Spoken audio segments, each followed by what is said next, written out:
everyone, this is Lilith and welcome back to another one of my videos for Altenew. Now it is the end of the year and I'm super duper busy and I didn't have a lot of time to create a new project. So what I decided to do was to go through all of my leftover goodies, my stickers, my chipboard elements, the acetate from Altenew, as well as some die cuts that I had created for previous projects and never used, as well as some flowers and some leftover papers as well. And here you can see me just going through my bowls and my little bins and pulling out potential elements I could pop on my layout. And this is going to make the creating process so much easier. In total, this layout took me 26 minutes to make. I did time it. And that's the fun part of using your leftovers. So here I'm just rummaging through my little bowls and pulling out hearts, leftover hearts, as you can see here, and some leftover flowers and also some leftover bits that I cut out. The heart that you see in the middle over there, the gold heart, was created using the Halftone hearts die set as well as the flowing heart stencil. So I cut out the heart and then popped the stencil on top to create this really cool effect. Once I have finished rummaging through my little bins, I can start creating the layout.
Love that leftover cutout from a card I made where I added watercolor to some watercolor paper and then cut out a heart, and I just couldn't throw that piece away. So that's going to be the starting point of the layout.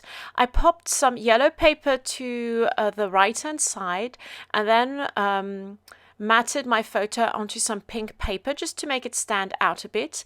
And now I'm layering my different elements. So some flowers, some stickers. These yellow little flowers are from the Get Well Soon stamp set, and the lovely peachy pink one is from the Beautiful Day stamp set.